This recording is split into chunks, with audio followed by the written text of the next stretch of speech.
Le bonheur, une question de temps et de sens. On a souvent tendance à voir le bonheur comme une destination, un sommet à conquérir.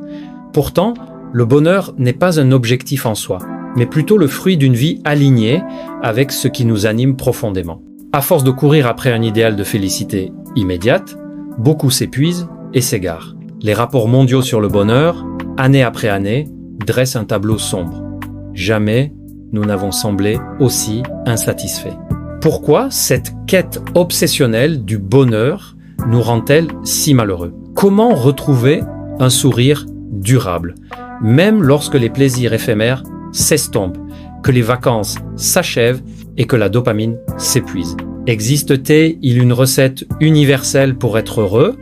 Ou le bonheur dépend-il de nos gènes, d'un entraînement constant ou d'une toute autre approche? Dans cette exploration, nous allons plonger dans la relation entre le bonheur et notre manière d'appréhender le temps. Pour éclairer cette question, je suis allé à la rencontre de deux personnes qui, chacune à leur façon, ont fait du temps la clé de leur épanouissement, mais avec des approches radicalement différentes. Jean, le temps comme une œuvre d'art. Jean, autrefois figure emblématique de la publicité en Allemagne, a marqué son époque avec des campagnes audacieuses et des slogans inoubliables.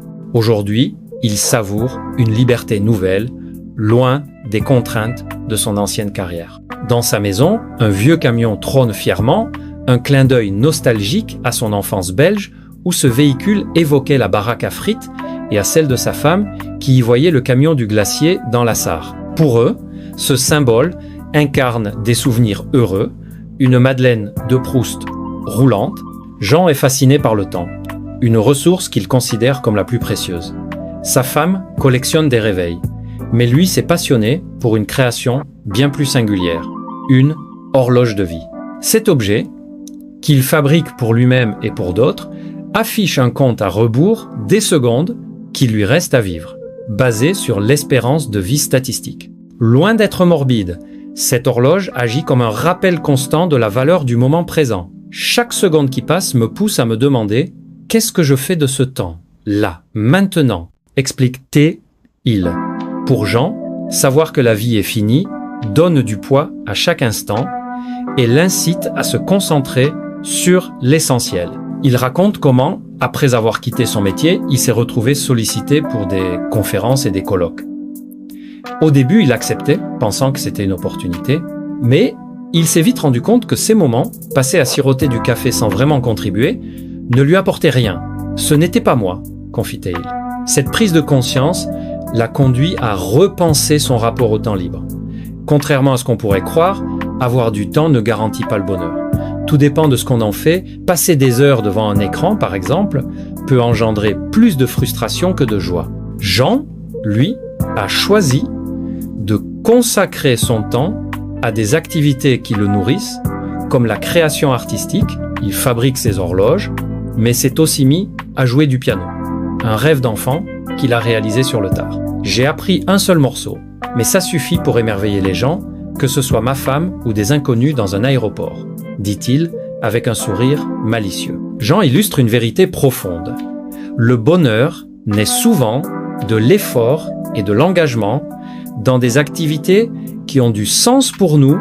Il cite l'exemple de son neveu, qui rêve de devenir un grand guitariste, mais ne consacre qu'une demi-heure par jour à son instrument. Jimi Hendrix jouait 8 heures par jour. Si tu veux t'épanouir, il faut y mettre du temps et du cœur, lui répète-t-il. Pour Jean, le bonheur ne se trouve pas dans la quête d'une euphorie constante, mais dans la satisfaction de construire quelque chose qui dure, comme une œuvre ou un moment partagé. Catherine, le bonheur dans la discipline et la foi. À l'opposé, Catherine, une ancienne banquière, a choisi il y a 15 ans de rompre avec le rythme effréné de la vie moderne pour entrer dans un couvent bénédictin. Sa journée est rythmée par une discipline stricte, héritée de la règle de Saint Benoît, qui structure la vie des moines depuis des siècles. Réveil à 5 heures, prière des laudes à 6 heures, puis celle de midi, des vêpres à 17h45 et enfin des complis à 19h45 pour clore la journée.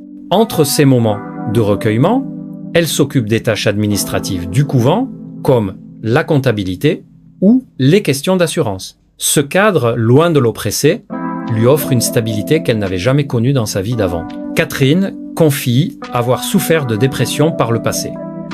Lors d'un séjour en maison de repos, elle a découvert les bienfaits d'un quotidien structuré. Au bout de 2 semaines, j'étais portée par ce rythme. C'était comme si tout s'alignait en moi, raconte-t-elle.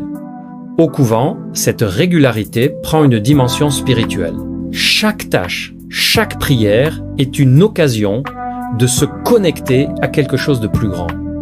Ma relation avec Dieu n'est pas abstraite. Je le rencontre dans les échanges avec les autres sœurs, dans le chant, dans la nature qui entoure le couvent, explique TL. Ce lien spirituel donne un sens profond à sa vie, lui permettant d'accueillir les hauts comme les bas avec sérénité. Des études sociologiques, notamment aux États-Unis, confirment que les personnes croyantes, et particulièrement celles engagées dans une pratique régulière, sont souvent parmi les plus heureuses. Les Mormons, par exemple, vivent en moyenne 10 à 11 ans de plus que le reste de la population américaine, un phénomène attribué à leur foi, à leur sens de la communauté et à leur mode de vie équilibré. Pour Catherine, cette structure ne bride pas sa liberté, mais la libère. Avoir un cadre clair me permet de me concentrer sur ce qui compte vraiment, dit-elle. Le temps et le bonheur, une alchimie subtile, les parcours de Jean et Catherine, bien que très différents, convergent sur une idée essentielle: le bonheur ne se décrète pas, il se cultive.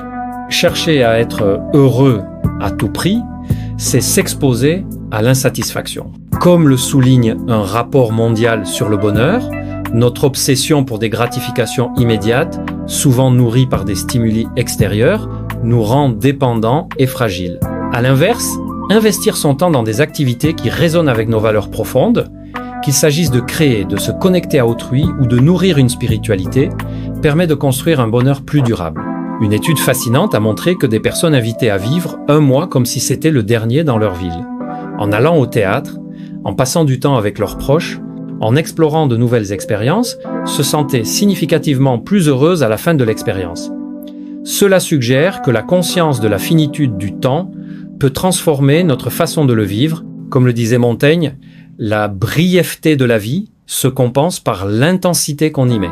Le philosophe Henri Bergson distingue le temps objectif, celui des horloges, du temps subjectif, celui qu'on ressent. Dans les moments de flow, où l'on est pleinement absorbé par une activité, jouer du piano, prier ou simplement contempler un paysage, le temps semble s'évanouir. Ces instants où l'on vit l'éternité dans l'instant présent sont parmi les plus riches en bonheur. Mais ils demandent une présence, un engagement et parfois un effort. Un équilibre à trouver. Si le bonheur ne peut être forcé, il repose sur quelques piliers fondamentaux: la compétence, l'autonomie et le lien social, comme le décrit la pyramide des besoins de Maslow. Satisfaire ces besoins permet de tendre vers l'épanouissement. Pourtant, dans nos sociétés modernes, l'accélération du temps est devenue une source majeure de stress et d'insatisfaction. Nous courons après des objectifs, des deadlines, des plaisirs éphémères, oubliant souvent de nous poser pour savourer ce qui est là. Jean et Catherine nous montrent 2 voies possibles. L'une, libre et créative, où le temps est une toile vierge à remplir de sens. L'autre, structurée et spirituelle, où le rythme du quotidien devient une ancre pour l'âme. Aucune n'est universelle, mais toutes 2 exigent du courage, celui de faire des choix, de fermer certaines portes pour en ouvrir d'autres.